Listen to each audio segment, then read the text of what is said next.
Hi friends, ನಮಸ್ತೆ. ಎಲ್ಲರೂ ಹೇಗಿದ್ದೀರಾ? ಚೆನ್ನಾಗಿದ್ದೀರಾ ಅಂದ್ಕೊಂಡಿನಿ. ನಾನು ಚೆನ್ನಾಗಿದ್ದೀನಿ.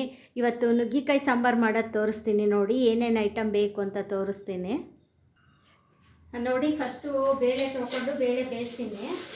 ಇದರಲ್ಲಿ 1.5 ಬಟ್ಲು ಹಾಕ್ತೀನಿ, ಚಿಕ್ಕ ಬಟ್ಲಲ್ಲಿ ತೊಗರಿಬೇಳೆ.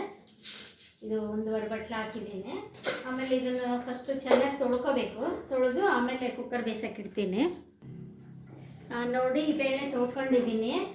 ಇದರಲ್ಲಿ 1 ಲೋಟ ನೀರು ಹಾಕ್ತೀನಿ ಬೇಳೆ ಬೇಯಿಸ್ಲಿಕ್ಕೆ. ಫಸ್ಟು ಬೇಳೆ ಬೇಯಿಸ್ಕೊಳ್ತಾರೆ. ನುಗ್ಗಿಕಾಯಿ ಅದರಲ್ಲೇ ಹಾಕಿಬಿಟ್ರೆ ಪೂರ್ತಿ ಗಿಜಿ ಆಗಿಬಿಡುತ್ತೆ. ಅದಕ್ಕೆ ಫಸ್ಟ್ ನುಗ್ಗಿಕಾಯಿ ಬೇಯಿಸ್ಕೊಂಡ್ಬಿಟ್ಟು ಆಮೇಲೆ ಇದನ್ನು ಮಾಡಬೇಕು. ನುಗ್ಗಿಕಾಯಿ ಹಾಕಬೇಕು. ತೊಗರಿಬೇಳೆ ಬೇಯಿಸ್ಕೊಂಡು ಆಮೇಲೆ ನುಗ್ಗಿಕಾಯಿ ಹಾಕಬೇಕು. ಹಾಕಂತ ಮಾತಾಡೋದು ಕಷ್ಟ ಆಗ್ತಾ ಇದೆ. ಮತ್ತು ಈ ಕಡೆಗೆ ರುಬ್ಬಕ್ಕೆಲ್ಲ ಜೋಡಿಸ್ಕೊಂಡಿದ್ದೀನಿ. ಏನೇನು ಅಂದರೆ ಮಿಕ್ಸಿಗೆ ಹಾಕ್ಕೊತೀನಿ ನೋಡ್ರಿ. ಏನೇನು ಅಂದರೆ 2 ಬೆಳ್ಳುಳ್ಳಿ, ಇಷ್ಟು ಬೆಳ್ಳುಳ್ಳಿ, ಆಮೇಲೆ ಇದು ಹಸಿ ಕೊಬ್ಬರಿ, ಇಷ್ಟು ಬೇಕು ನೋಡ್ರಿ ನುಗ್ಗಿಕಾಯಿ ಸಾಂಬಾರಿಗೆಲ್ಲ ಸಾಮಾನು. ನಾನು ಉಪ್ಪು ಖಾರ ಹುಳಿ ಮಾಮೂಲಿ. ತೆಂಗಿನಕಾಯಿ ಹಾಕ್ತಾಯಿದ್ದೀನಿ ರುಬ್ಲಿಕ್ಕೆ. ಟೊಮೆಟೊ ಈರುಳ್ಳಿ ಒಗ್ಗರಣೆ ಎಲ್ಲ ಹಾಕ್ತೀನಿ. ಬೆಳ್ಳುಳ್ಳಿ ಕಾಯಿ, ಆಮೇಲೆ ಇದು ಮಸಾಲ, ಇದು ಮೀಸಾಳು ಮಸಾಲ ಅಂತ ಇದೊಂದು ಸ್ಪೂನ್ ಹಾಕ್ತೀನಿ. ಚೆನ್ನಾಗಿರುತ್ತೆ ನುಗ್ಗಿಕಾಯಿ ಸಾಂಬಾರಿಗೆ. ಸ್ಪೆಷಲಾಗಿ ಮಾಡಿಟ್ಕೊಂಡಿರ್ತೀನಿ. ಇದೊಂದು ಸಾಂಬಾರ 1 ಸ್ಪೂನು. ಆಮೇಲೆ ದಿನ ಮಾಮೂಲಿ ಮಾಡೋದು ನಮ್ಮದೊಂದು ಸಾಂಬಾರ 1.5 ಹಾಕಿರ್ತೀನಿ ನಮ್ಮದು. ಆಮೇಲೆ ಖಾರ ಪುಡಿ ನಮಗೆ ಸ್ವಲ್ಪ ಜಾಸ್ತಿ ಬೇಕು. ನೀವು ರುಚಿಗೆ ತಕ್ಕಷ್ಟು ಉಪ್ಪು ಖಾರ ಹಾಕ್ಕೊಳ್ಳಿ. ನಾನು 2 ಸ್ಪೂನ್ ಹಾಕಿರ್ತೀನಿ ಖಾರ. ನೆಕ್ಸ್ಟು ಇದೆಲ್ಲ ರುಬ್ಕೊಂಬರ್ಬೇಕು. ಆಮೇಲೆ ಹುಣಸೆಹಣ್ಣು, ಬೇಳೆ ಬೆಂದಮೇಲೆ ನುಗ್ಗಿಕಾಯಿ ಎಲ್ಲ ಹಾಕೋದು ನೋಡಿ. ಈ ಥರ ಬೇಳೆ ಬೆಂದಿದೆ. ಸ್ವಲ್ಪ ನೀರು ಕಡಿಮೆ ಆಗಿತ್ತು. ನಾನು ಇನ್ನೂ ಸ್ವಲ್ಪ ನೀರು ಜಾಸ್ತಿ ಹಾಕಿ ಮತ್ತೊಂದೆರಡು ಕೂಗಿಸಿದೆ.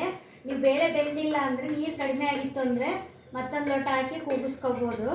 ಈ ಥರ ಎಲ್ಲ ಬೆಂದಿದೆ. ಈಗ ನುಗ್ಗಿಕಾಯಿ ಹಾಕ್ತೀನಿ ನೋಡಿ. ನುಗ್ಗಿಕಾಯಿ ಬೆಂದಮೇಲೆ ಆಮೇಲೆ ರುಬ್ಬಿರೋದು ಖಾರ ಎಲ್ಲ ಹಾಕಬೇಕು. ಫಸ್ಟ್ ಇದು ನುಗ್ಗಿಕಾಯಿ ಬೇಯಿಸೋಕ್ಕಿಡೋಣ. ಸ್ವಲ್ಪ ಬಿಸಿನೀರು ಕಾಸಿಟ್ಕೊಂಡಿದ್ದೆ, ಇದರಲ್ಲಿ ಬೇಗ ಬೇಯುತ್ತೆ ಹಾಕಿದರೆ.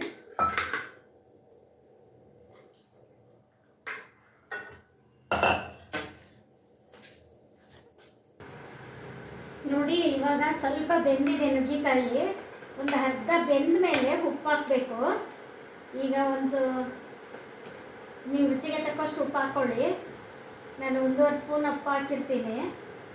ಇದು ಕಾಯಿಗೆ ಇದು ಹಚ್ಚಬೇಕಲ್ಲ ಉಪ್ಪು. ಇದು 1-2 ನಿಮಿಷ ಕುದ್ದ ಮೇಲೆ ಆಮೇಲೆ ರುಬ್ಬಿಟ್ಕೊಂಡಿರೋದೆಲ್ಲ ಹಾಕ್ತೀನಿ. ಖಾರ ಉಪ್ಪು ಅದೆಲ್ಲ ನಿಮಗೆ ರುಚಿಗೆ ತಕ್ಕಷ್ಟು ಹಾಕಿ ಹೇಳಿ. ಗೊತ್ತಿಲ್ಲ ಅಂದರೆ ನಾನು ಹಾಕಿರೋ ಟೈಪ್ ನೋಡ್ಕೊಂಡು ಮಾಡ್ಕೊಳ್ಳಿ. ಇದು ಹತ್ತಿದ್ಮೇಲೆ ಮತ್ತೆ ಖಾರ ಹಾಕ್ತೀನಿ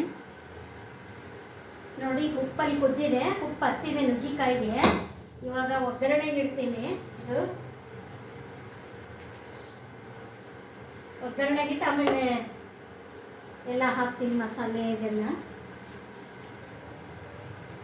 ನೋಡಿ. ಸ್ವಲ್ಪ ಎಣ್ಣೆ ಹಾಕಿದ್ದೀನಿ ಸಾಂಬಾರ್ಗೆ. ಸ್ವಲ್ಪ ಇಷ್ಟು ಒಂದು 3 ಟೀ ಸ್ಪೂನ್ ಹಾಕಿದ್ದೀನಿ.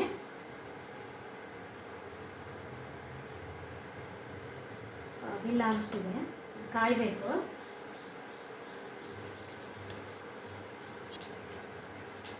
ನೋಡಿ ಎಣ್ಣೆ ಕಾದಿದೆ. ಸಾಸಿವೆ ಹಾಕ್ತಿದ್ದೀನಿ, ಜೀರಿಗೆ,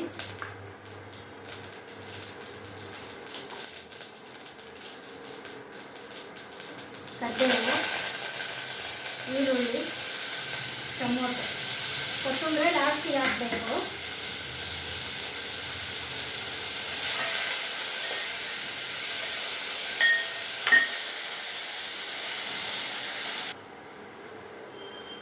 ನೋಡಿ ಒಗ್ಗರಣೆ ಮಾಡಿದೆ. ಇವಾಗ ಟೊಮೊಟೊ ಈರುಳ್ಳಿ ಎಲ್ಲ ಚೆನ್ನಾಗಿ ಮಾಡಿದೆ. ಇವಾಗ ಇದು ರುಬ್ಬಿರೋದು ಖಾರ ಹಾಕ್ತೀನಿ. ಎಲ್ಲ ರುಬ್ಕೊಂಡಿದ್ನಲ್ಲ, ಇದು ಖಾರ ಹಾಕ್ತೀನಿ. ನೆಕ್ಸ್ಟು ಹುಳಿ ಹಾಕ್ತೀನಿ.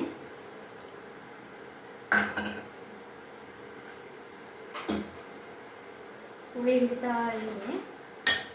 ಒಗ್ಗರಣೆಯಲ್ಲಿ ಎಲ್ಲ ಮಾಡಿದರೆ ಚೆನ್ನಾಗಿರುತ್ತೆ. ಆಮೇಲೆ ಇದು ಅಷ್ಟೇ, ಖಾರ ಎಲ್ಲ ತುಂಬ ಇದೆ ಮಿಕ್ಸಿಯಲ್ಲಿ. ಸ್ವಲ್ಪ ಹಿಂಗೆಲ್ಲ ತೊಳೆದ್ಬಿಟ್ಟು ಹಾಕ್ತೀನಿ. ಇದು ಗುರಾಡ್ತಾ ಇರಬೇಕು ಮತ್ತು ಒಗ್ಗರಣೆ ಸಿಗುತ್ತೆ.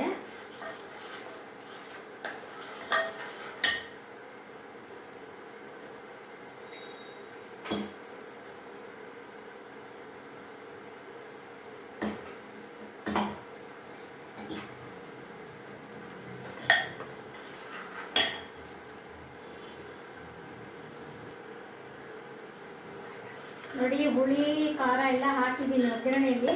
ಇವಾಗ ಇದು ಬೇಯಿಸಿಟ್ಕೊಂಡಿರೋದು ಬೇಳೆ, ನುಗ್ಗೆಕಾಯಿ ಎಲ್ಲ ಹಾಕ್ತೀನಿ. ನಿಮಗೆ ಎಷ್ಟು ಗಟ್ಟಿ ಬೇಕಷ್ಟು ನೀವು ಮಾಡ್ಕೋಬೋದು. ಇಲ್ಲಿ ನೀರು ಕಾಸಿಟ್ಕೊಂಡಿದ್ದೀನಿ ಕೆಟಲಲ್ಲಿ, ಬೇಗ ಆಗುತ್ತೆ ಅಂತ. ಇನ್ನೊಂದು ಸ್ವಲ್ಪ ನೀರು ಹಾಕ್ತೀನಿ ನಾನು.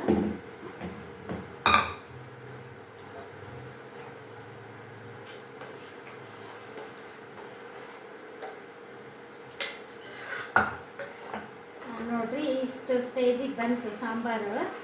ಇದು ಕುದಿಬೇಕು ಒಂದು 5 ನಿಮಿಷ, ಎಲ್ಲ ಕುದ್ರೆ ಸರಿ ಹೋಗುತ್ತೆ. ನೋಡಿ, ಸಾಕು ಕುದ್ದಿದೆ, ಆಫ್ ಮಾಡ್ತೀನಿ ಇವಾಗ. ಕೊತ್ತಂಬರಿ ಒಂದು ಮರ್ತಿದ್ದೆ, ಕೊತ್ತಂಬರಿ ಒಂದು ಹಾಕಿ ಸ್ಟವ್ ಆಫ್ ಮಾಡ್ತೀನಿ.